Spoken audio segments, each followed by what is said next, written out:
오늘은 저번 시간에 이어 성공하는 비결 2를 강의하도록 하겠습니다. 어떻게 하면 성공할 것인지. 성공하는 비결 2. 첫 번째는 목표를 세워라. 두 번째는 대인관계를 원만하게 하라. 첫 번째, 두 번째 메모하셨죠?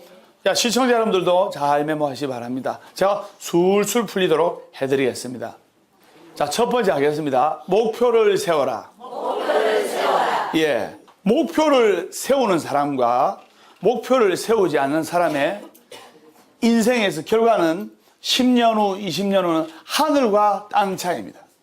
어떤 분이 이런 말씀 하셨어요. 어느 신도를 만나러 왔길래 그냥 사는 사람이에요. 그래서 소원이 뭡니까 하니까 소원도 없고 그냥 살아요. 명확한 목표를 해가지고 휴대폰에다가 목표를 메모하고 휴대폰에다가 적고 그리고 안방이고 집이고 화장실이고 차고 도배를 해요. 법담 선생님 보세요. 법담 선생님 목표가 뭐냐? 법담 선생님 만나러 오는 분들 술술 풀릴 겁니다. 그게 목표 아닙니까? 그러니까 다 술술 풀리잖아요. 인생의 목표를 세워서 그냥 머릿속으로만 세울 것이 아니고 반드시 메모하고 기록해야 됩니다. 마크 매코맥이라는 분인데요. 하버드 경영대학원에서 가르쳐 주지 않는 것들이란 책에서 다음과 같은 조사 결과를 발표했는데 하버드 대학만 해도 얼마나 천재들과 수재들만 모이는 것 아닙니까? 맞죠? 네. 근데 대학원이라 하면 하버드 대학원이라 하면 더 이상 말할 것도 없지 않습니까? 하버드 경영대학원에서 가르쳐 주지 않는 것들, 즉 1979년도에 졸업하는 졸업생들에게 명확한 목표를 세웠는지 물어봤어요. 앙케이트 조사를 했어요. 하니까 그 똑똑한 수재 천재 하버드 경영대학원 졸업생들이 3%는 목표를 명확하게 세워서 기록을 했고 13%는 머릿속으로 목표를 잘 세웠어요. 나머지 84%는 구체적인 목표가 없었어요. 그런데 이분들을 하버드 경영대학원의 졸업생들을 10년간 추적을 했어요. 10년간 이 사람들의 인생을 추적을 하니까 10년 후에 놀라운 결과가 생긴 거예요. 10년 후에 이 하버드 경영대학원의 졸업생들을 다시 조사하니까 목표를 머릿속으로 세웠던 이 13%의 졸업생들이 목표가 없었던 84%보다 소득이 평균 2배가 많았어요. 목표가 없이 졸업해가지고 나름대로 노력해서 산 사람은 예를 들어 300만 원 소득을 올렸다면 목표를 머릿속으로 세웠던 졸업생은 600만 원을 벌이 된 거예요. 대단한 거죠? 네.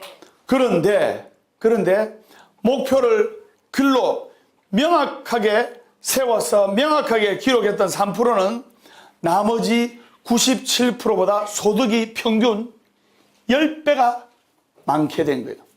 즉 300만 원 벌었다면 목표를 명확히 세워 기록했던 이 졸업생들은 3천만 원의 소득을 올리게 된 겁니다.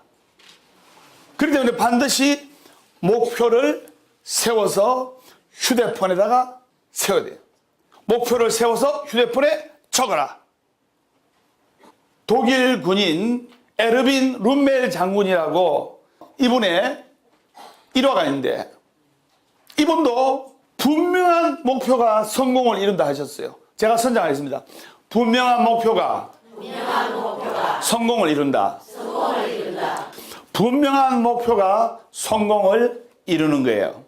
사막의 여우로 잘 알려진 독일의 군인 에르빈 룸멜은 학창시절에 자기 반에서 가장 공부 못하고 가장 게으른 학생이었어요. 룸멜의 담임선생님이 룸멜한테 이런 제안을 했습니다. 룸멜아, 만약 네가 이번에 받아쓰기 시험에서 만점, 즉 100점을 받는다면은 내가 악대, 요새로 좀 밴드, 악대를 불러가지고 하루 종일 네가 좋아하는 노래 부르게 해주고 하루 종일 악대를 고연해서 하루 종일 즐겁게 해주겠다 이랬어요. 진짜입니까 선생님? 그래. 달리는 말, 즉 말을 달리게 하려면 당근을 줘야 돼요. 당근. 그래서 룸멜이 그 말에 힘이 나가지고 불철주야 한 달 동안만 잠 안 자고 공부하고 막 받아쓰기 연습하고 열심히 했어요. 열심히 했어요. 룸멜이 열심히 한 결과 한 달 후에 한 군데도 틀리지 않고 100점 답안지, 만점 답안지를 제출해가지고 만점을 받게 된 겁니다. 근데 선생님은 약속을 안 지켰고, 약속 안 지키니까 허탈감에 빠져가지고 다시 룸멜이 게으른 꼴통 소년으로 돌아갔어요. 근데 그 후에 이 룸멜이 그때 열정적으로 공부했던 그 기억이 가슴에 남아가지고 성장하면서 마음속에 불타는 열정과 불타는 야망을 갖게 되었고 최선의 노력을 한 결과 이 게으른 소년이었던 룸멜이 바로 세계에서 가장 유능한 장군 중에 한 사람으로 성공하게 된 겁니다. 그래서 분명한 목표만이 내가 원하는 곳으로 데려다 주는 거예요. 제가 선정하겠습니다.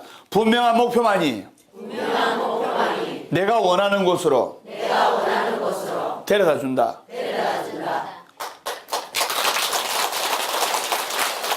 자, 선정하겠습니다. 목표는 그 과정 자체가 행복감을 준다.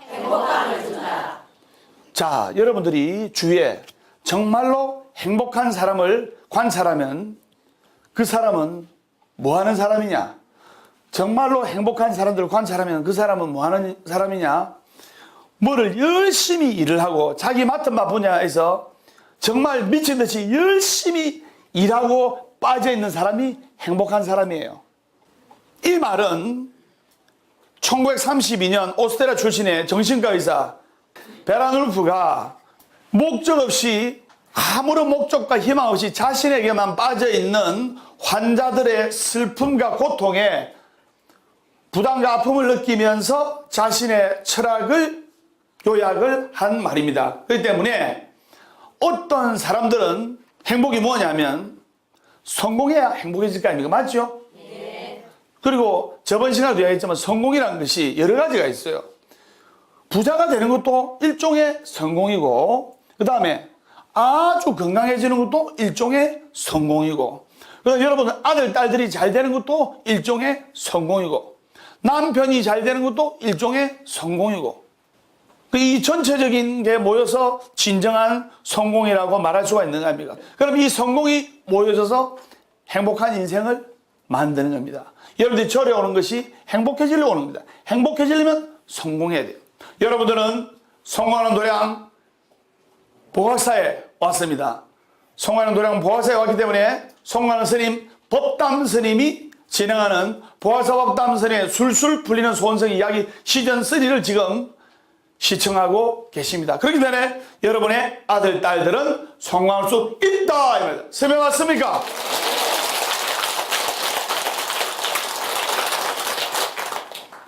자, 그러면 어떤 사람들은 일이 자신의 목표고 성공하기 위해서, 또 어떤 사람은 가족이 자기 인생의 목표예요. 나는 가족들하고 그냥 행복하게 살고 여행도 하고 알콩달콩 사는 게 진정한 행복이다. 그 말도 맞아요.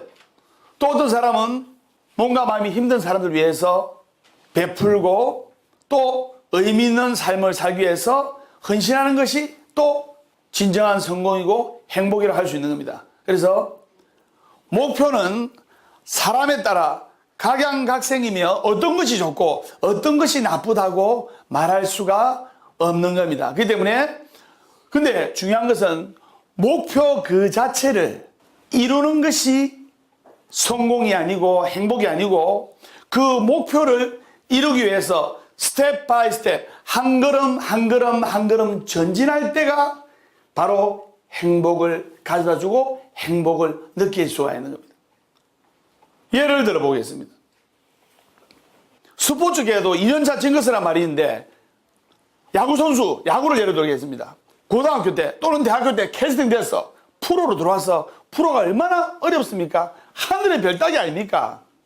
바타로 홈런을 날리고 또는 훌륭한 투수로서 세이브도 많이 하고 스트라이크 아웃도 많이 잡아가지고 그에 등단할 때 바로 신인왕이 됐어. 그러면 이 신인왕, 이걸 이제 슈퍼 루키라는데, 신인왕이 되면 이제 19살, 20살 때 신인왕이 되면 그 다음 해는 99%가 징크스에 빠져요. 왜? 신인으로서 3년, 4년 이렇게 고생하다가 신인왕 대가 트로피를 받으면 그 다음에 이룰 목표가 없으니까 노력을 안 하는 거예요. 그래서 바로 그게 2차 징크스에 빠지는 겁니다. 즉 목표 달성 이후의 허탈감, 이 목표 자체가 부정적이라는 의미는 아닙니다.